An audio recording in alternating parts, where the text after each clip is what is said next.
하나님 말씀은 요한복음 2장 18절부터 22절까지 보시겠습니다. 이에 유대인들이 대답하여 예수께 말하기를 내가 이런 일들을 행하니 무슨 표적을 우리에게 보이겠느냐. 예수께서 대답하여 그들에게 이르시되 너희가 이 성전을 헐라 내가 사흘 동안에 일으키리라. 유대인들이 이르되 이 성전은 46년 동안에 지었거늘 내가 3일 동안에 일으키겠느냐 하더라.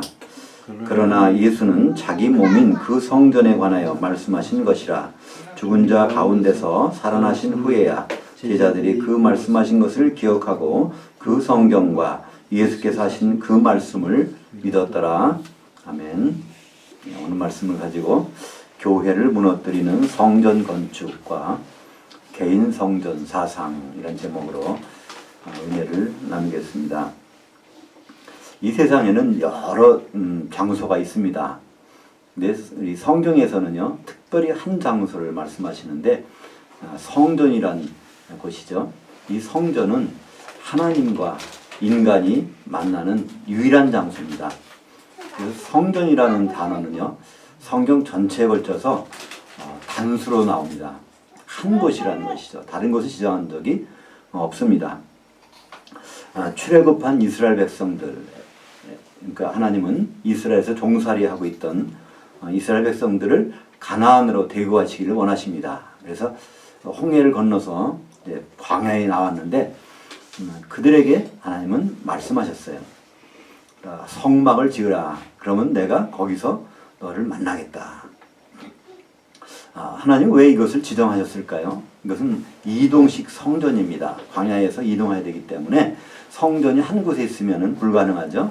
그래서 이동식 성전인 성막의 설계도를 모세한테 보여주시고 그대로 지켜하셨는데 죄 있는 인간이 죄 없는 하나님을 만날 수 있는 유일한 장소가 바로 이 성막인 것이죠. 우리는 하나님을 만나고 싶어 합니다. 근데 사실은 하나님도 우리를 만나고 싶어 하세요. 내가 만나게 되면 문제가 생깁니다. 죄인과 죄인 아닌 분이 만나면 거기서 문제가 생긴다는 것이죠. 캄캄한 밤에 문을 활짝 열으면요, 바깥에 그 햇빛 빛이 들어오면 그 어둠은 확 사라지게 되는 것처럼 문제가 생긴다는 것이죠. 이 성막은 솔로몬 이후에 일정한 땅에, 그러니까 성전이 돼서 내려오게 됐습니다. 그러니까 유대인들은 이 성전을 보면서 이곳이 하나님이 임재가 있는 곳이구나. 그래서 하나님이 거하시는 곳. 그래서 그들은 성전을 굉장히 귀하게 생각했습니다. 오늘 본문에 보면 이 성전에 대해서 예수님이 좀 이상한 말씀을 하십니다. 물론 이제 예루살렘에 가서 많은 일들을 행하시고 하니까 사람들이 도대체 하나님의 아들이라면 어떤 표적을 보여줄 것이 아니냐. 그때 대답해서 하신 말씀이 오늘 19절부터 19절에 있는 말씀이죠. 예수께서 대답하여 그들에게 이르시되 너희가 이 성전을 헐라 내가 사흘 동안에 일으키리라. 지금 예루살렘 성전을 가리켜서 이제 성전을 헐라고 하신 말씀이죠. 근데 바리새인들은 거기서 깜짝 놀랐습니다. 이 성전이라는 것은 헤롯이 세운 것이죠. 원래 솔로몬 성전은 바벨론에 의해서 완전히 무너져 버리고 그 뒤에 스룹바벨을 통해서 하나의 성전을 세웠습니다. 그것을 다시 이제 중건해서 거창하게 만든 것이 바로 헤롯 성전이라는 것이죠. 헤롯은 원래 유대인이 아닙니다. 헤롯은 에돔족 속의 에돔 출신이기 때문에 이 이스라엘을 다스리기 위해서 그들의 그 선심을 쓴 거죠. 그래서 큰 성전을 지어주면 그들을 다스리는데 쉬울 것 같다는 생각이 들어서 그렇게 했을 것입니다. 그것을 46년 동안 지었다고 그래요. 근데 예수님이 성전을 헐면 내가 3일 만에 일으키겠다고 하니까 그 사람들이 도대체 이해가 안 가는 것입니다. 근데 사실은 여기에서 이 말씀을 듣고 있던 제자들도 같이 이해가 안 갔던 모양입니다. 왜냐하면 오늘 22절에 보니까 죽은 자 가운데서 살아나신 후에야 제자들이 그 말씀하신 것을 기억하고 그 성경과 예수께서 하신 그 말씀을 믿었더라. 그러니까 이 눈에 보이는 이 건물이 성전이 아니라 진짜 예수님의 이 부활하신 몸이 성전이라는 것을 나중에 알게 됐다는 것을 말씀하고 있죠. 예수님은 오실 때부터 성전, 성막을 치러 오셨다고 말씀하고 있습니다. 요한복음 1장 14절에 보면 말씀이 육신이 돼서 우리 가운데 거하심에, 우리말 번역은 이렇게 돼 있지만 원문을 보면 말씀이 육신이 돼서 우리 가운데 장막을 치셨음에, 그런 뜻입니다. 사도 요한이 예수님이 죽으시고 부활하신 다음에, 그리고 승천하시고 한 60년이 지난 다음에 이 요한복음을 기록하면서 말씀하는 것입니다. 사람들은 예수님이 누군지를 몰랐죠. 그때는 시간이 한참 지났으니까. 근데 내가 옛날에 그분을 만났는데 그분이 이런 분이었다는 것을 설명해주고 있는 것입니다. 예수님은 바로 성막, 장막을, 하나님의 장막인 성막을 실제적으로 치러 오셨다고 말씀하고 있죠. 이 성막이라는 것은 역시 하나님을 만나는 장소입니다.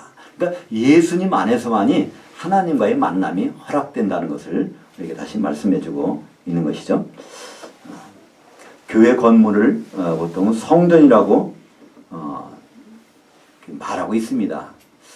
저도 사실은 그 중에 한 사람인데, 근데 사실 성경적으로 보면요, 교회 건물을 성전이라고 하는 것은 굉장히 좋지 않은, 하나님께는 참 잘못된 그런 생각입니다. 왜냐하면 이 건물을 이미 없애버리시고 예수님이 성전이라고 하셨는데 그거를 버려두고 다시 건물을 보고 성전이라고 하는 것은요, 참 성경적으로 맞지 않는다는 말씀이죠. 우리가 상식적으로는 가능한 단어입니다. 성전이라는 것은 성스러운 하나님을 예배하는 장소이기 때문에 우리는 성전이라고 할 수가 있죠. 그러나 성경상의 용어하고는 전혀 다르다는 것이죠. 왜냐하면 예수님이 부활하신 그 다음부터는 더 이상 건물이 성전이 아닙니다. 예수님의 몸이 성전이고 이제 우리가 그 몸을 이루고 있기 때문에 지금은 교회가 성전이고 이렇게 되는 것이죠. 근데 바로 이 교회 건물을 성전이라고 하다 보니까 이제 어떤 문제가 생기게 되는 거 하니, 이 교회 건물을 크게 지면 하나님께 많은 일을 한 거로 생각을 하게 된다는 것이죠. 그러니까 교회 건물을 크게 짓는 것을 방해하면 하나님께 죄를 짓는 것이고 하나님 일을 방해하는 그런 생각이 한국 교회에 지금 팽배하게 있다는 것입니다. 그러니까 그러니까 교회 건물 짓다 보면 성전 건축 헌금이라는 걸 하게 되죠. 그러다 보면 사람들이 조그만 교회 같은 데는 나오기가 꺼려집니다. 얼마 있으면 또 건물 성전 건축 계획이 있고 그러면 그걸로 해서 돈을 내야 되고 그럼 헌금을 해야 되는데 그게 부담이 되는 건 너무나 당연한 일 아닙니까? 그러다 보니까 대부분 많은 분들은 작은 교회를 선호하지 않습니다. 큰 교회 가서 좀 편안하게 되는 걸 좋아하죠. 근데 큰 교회는 어떻습니까? 그 많은 사람 오는 사람들을 수용하려면 더 큰 건물을 지으려고 노력을 합니다. 그렇게 되면 인근에 있는 조그만 교회들은 점점 이제 없어져 버리게 되고 이제 큰 교회는 점점 커지는데, 문제는 건물을 지을 때는 돈이 들어가야 되지 않습니까? 그 돈을 대개는 현금 갖다 놓고 건물을 세우는 교회는 없겠죠. 그럼 은행에서 어디서 돈을 빌려다 할 것입니다. 그 이자라는 것이 감당하기 참 쉽지 않은 돈이겠죠. 그뿐 아니라 큰 건물을 운영하려면요, 그 운영비 충당하는 거 다 어디서 나올까요? 결국은 성도들이 주머니만 바라보게 되는 상황이니까 그 악순환이 반복되다 보면 정말 하나님 안에서 우리 인간과 하나님의 그 만남, 그 예배, 그것은 어디 가고 하나님의 집을 짓는다는 거기에 잘못된 생각에다가 헌신하고 교회가 모두 힘을 쏟게 되는 그런 문제 속에서 한국교회는 지금 이제 무너지고 있는 것이죠. 성전을 건축해야 된다는 성경 구절은 사실은요, 성경 전체에서 학개서라는 곳에밖에 안 나옵니다. 학개서 특별히 1장에 보면요, 거기는 그 성전을 건축하게 안 했기 때문에 지금 멸망한 상태로 있기 때문에 스룹바벨이 저는 성전 지으려고 하는 성전이 이게 제대로 공사가 안 되고 있었거든요. 그래서 학개서는 거기다가 그 기록을 한 내용이 있습니다. 그 기록의 내용을 보면요, 1장에 보면 1장 4절을 보니까 이 성전이 황폐하거늘 너희가 이때 판벽한 집에 거주하는 것이 옳으냐? 이게 판벽한 집이라는 것은 지금으로 말하면 그러니까 모든 것이 다 갖춰져 있다는 적당히 지은 집이 아니라는 거예요. 그러니까 사람들이 지을 집은 제대로 져놓고 하나님의 성전 지금 허물어져 있는데 그렇게 하는 것이 제대로 된 일이라는 묻는 것입니다. 그런 일이 있기 때문에 거기서 일을 해도 뭐 소득이 없고 먹어도 배고프고 또 뭘 마셔도 목마르고 하는 일이 잘 안 되지 않느냐. 그러니까 바로 산에 가서 나무를 가져다가 성전을 지라는 말씀이 이제 학개서에 나옵니다. 그러니까 성전 건축을 하는 교회들을 보면요, 다 이 학개서의 본문의 말씀을 인용해서 그렇게 독려를 합니다.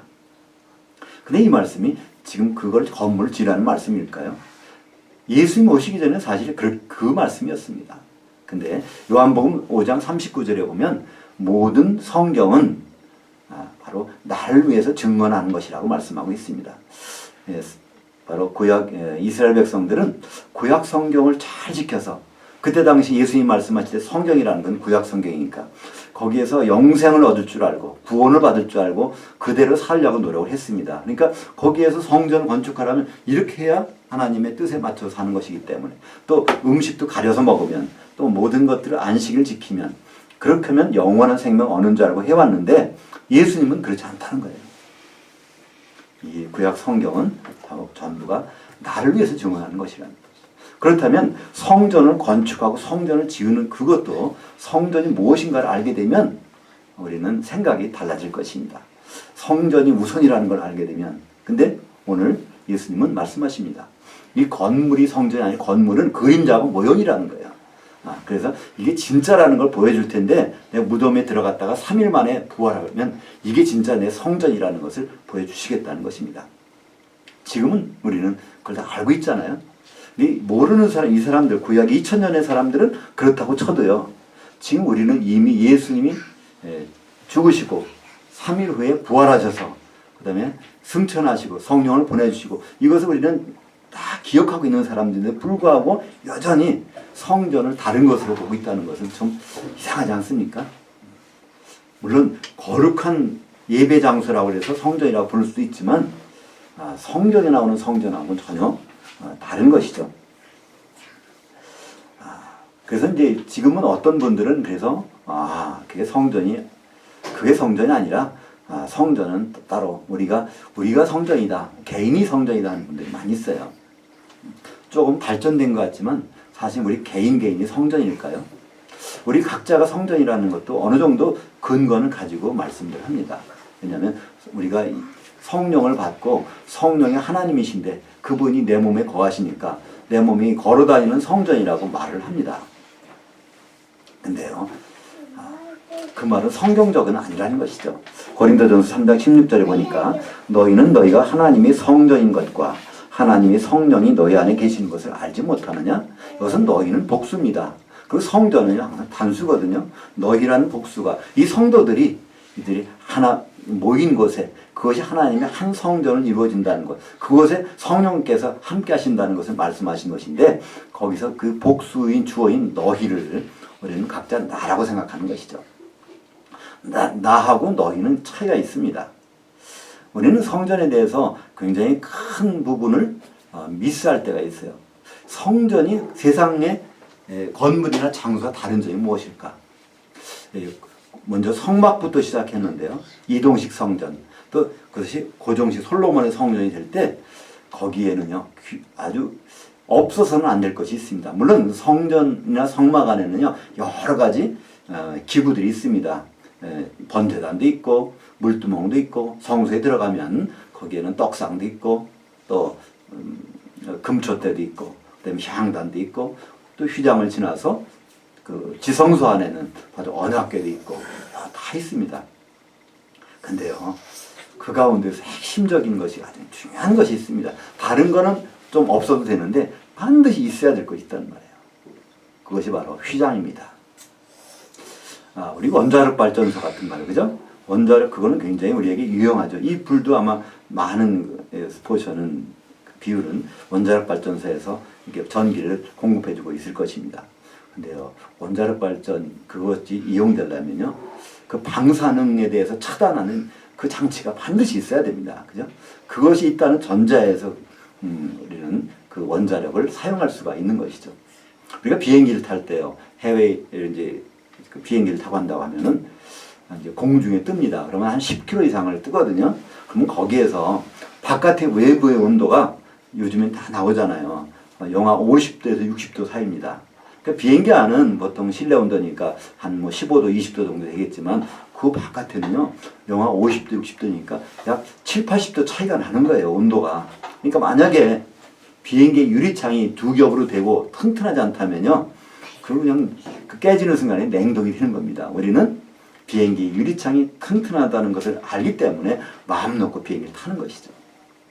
우리 죄인된 인간은 하나님을 만날 때, 만난 장소가 성전과 성막인데요.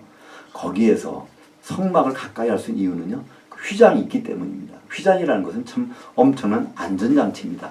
죄 있는 인간이 죄 없으신 하나님을 대면하는 그 자리에서 만약에 휘장이 없다고 생각해 보십시오. 그래서 이 휘장도요, 그러니까 그곳에서 하나님은 인간을 만나 주시는데 그것이 항상 만나는 것이 아니라 1년에 3차례 세 차례 그 예배를 거기서 드리게 하시고 그 중에서 한 번 만나 주세요. 유대인 달력으로 7월 10일 날 대속죄일 날 대제사장이 그 피를 가지고 향로를 가지고 휘장을 건너서 한 번 하나님을 만나게 되는 그곳이 바로 성전 안에 있는 성막이고 휘장입니다. 그래서 이 성전이라는 것은 없어서 안 될 것이 바로 이 휘장이라는 거예요. 근데 이 휘장이 바로 무엇인가를 예수님은 우리에게 보여주셨습니다. 예수님 십자가 달리신 다음에 오전 9시에 수요일날 오전 9시에 달리시고 12시에까지 말씀하시다가 이제 3시간 동안 캄캄해지면서 바로 예수님이 그 하나님께 버림을 받으시죠. 죄 때문에. 그러면서 그 끝난 다음에 마지막에 바로 다 이루었다. 엘리 엘리 라마 사박다니 하면서 예수님은 이제 운명하십니다. 그때 마태복음 27장 51절에 보면요, 그 순간에 성전에 예루살렘 성전에 그 휘장이 위로부터 아래까지 쫙 쪼개졌다고 그래요. 그 성전은요, 그 휘장의 높이가 우리 따지면 4m 50입니다. 그건 소가죽으로 만들었기 때문에 보통 사람이 찢을 수 있는 것이 아니죠. 그것도 밑에서 하면 누가 이렇게 억지로 찢었다고 하지만은 위에서부터 쫙 갈라진다는 거예요. 이게 엄청난 사건입니다. 예수님이 십자가에 골고다 언덕에 십자가에 달리신 것도 굉장히 엄청난 사건이지만요, 유대인들에게는요 엄청난 사건이에요. 그거는요. 대부분의 유대인인데 어디 있었겠습니까? 그날 6월절이니까 바로 무교절 시작할 때니까 어디 뭐예요? 예루살렘 성전에 대부분 가 있는 거예요. 근데 성전 안에 있는 지성소와 성소 사이 휘장이 갑자기 찢어졌다면요, 이건 엄청난 비상사태입니다. 그죠? 물론 이제 하나님은 그 시간에 임재를 안 하셨죠. 나중에 임재하시니까. 근데 만약에 하나님이 거기 계셨을 때 거기 휘장이 찢었다면요, 그 바깥에 있는 모든 사람은 죽어버리게 되는 거예요. 죄가 있는 사람이 죄 없는 하나님과 연결하는 휘장이 찢어지면요, 안전장치가 날아간 것입니다. 그러니까 원자력 발전소에서 광사는 그 차단장치가 막이 터졌다고 생각해 보세요.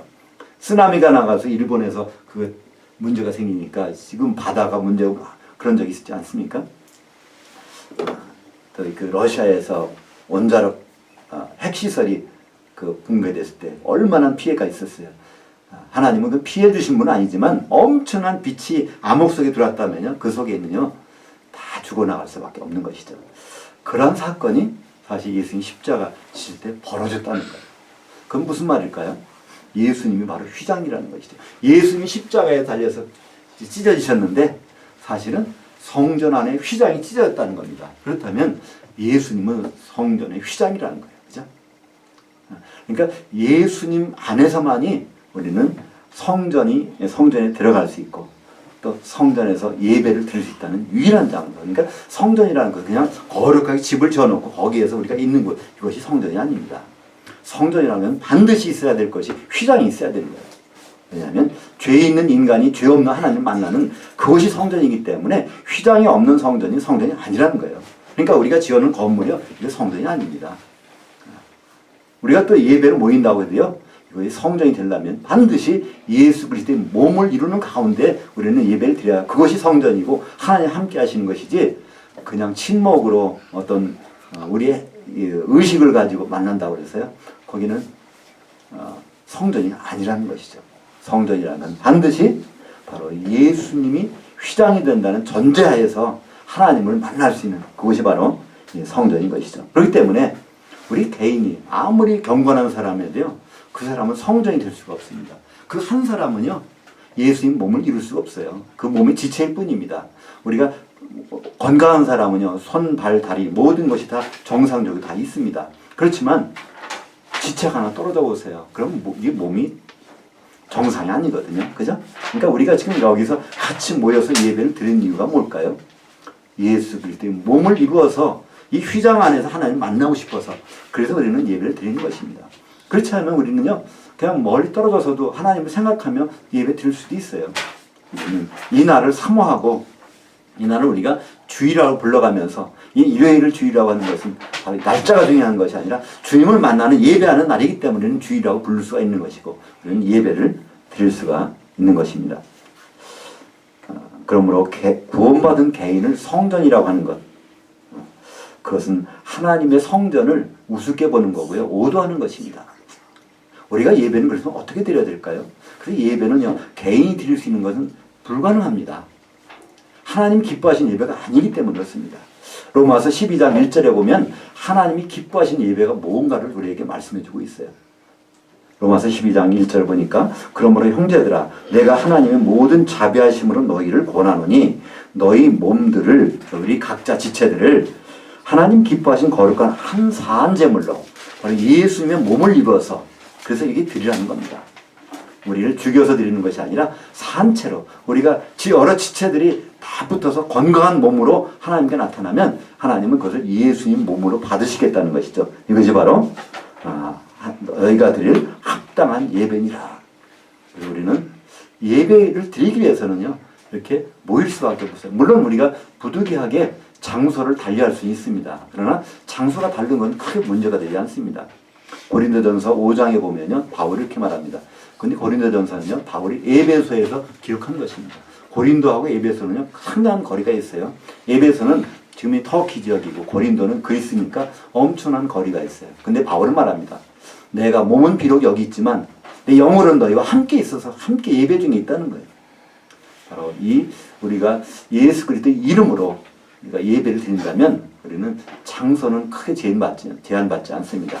근데 우리가 서로 사랑을 나누고 사랑을 이렇게 교환하는데 같이 모이는 것이 우리는 편리하기 때문에 이것이 좋은 것이죠. 만약에 이 자리에 없는 분이라도 정말 이 예배를 생각하며 교통할 수 있다면 그러면 예수 그리스도의 몸 안에 있는 것이고 우리는 같은 예배를 드리는 것입니다. 예수님은 말씀하셨어요. 교회 세우는 것에 대해서 발표하신 것이 있습니다. 마태복음 16장 18절에 보면요, 너는 베드로라, 내가 이 반석에 내 교회를 세우리니. 그때 예수님이 교회 세우시는 모든 그 계획이 나와 있습니다. 거기서 베드로라는 건 반석의 조각이라는 겁니다. 원래 그건 이름이 아니에요. 베드로의 원래 이름은 시몬입니다. 시몬한테 얘기하는, 너는 이제 베드로라는 건 반석 조각이라는 거예요. 왜 그렇습니까? 교회 세우기 위해서. 나는 이 반석의 교회를 세우시겠다는 것입니다. 이 반석이라면 이러한 반석이라는 뜻입니다. 너 반석이 조각이지? 나는 반석에다 교회를 세울 거야. 그러니까 너는 한 조각인데 이 모든 조각을 다 모으면 그 위에다가 난 교회를 세울 거야. 그렇게 말씀하셨어요. 사실 이 반석은 예수님이시잖아요. 고린도전서 10장 4절에 보면 광야에서 모든 사람들이 바로 물을 마셨는데 그 반석에서 나오는 물을 마셨다고 그랬어요. 그 반석은 바로 예수 그리스도시니라. 이렇게 말씀하고 있습니다. 바로 이 하나의 반석이신 그분이 십자가에서 깨지셨어요. 조각이 난 겁니다. 바로 이 깨진 조각들이 바로 사도들이잖아요. 사도라는 뜻은 아포스톨로스라는 헬라어 말로 하고 있는데, 아포스톨로스는요, 아포는 찢어낸다는 뜻입니다. 스톨로스는 찢어서 설치한다는 거예요. 우리 조각조각들을 찢어내서 그걸 설치하는 것, 그것이 바로 사도라는 뜻입니다. 그러니까 사도를 우리말로 아주 그 적절한 단어를 찾아보자면 분신이라고 하는 것이 좀 더 적절한 단어일 것 같습니다. 분신, 몸을 쪼개놨다는 거예요. 그러니까 예수님 몸을 12조각을 쪼개가지고 그것을 십자가에서 쪼개졌는데 그걸 다 모아서, 그 중에 한 조각이 베드로고요.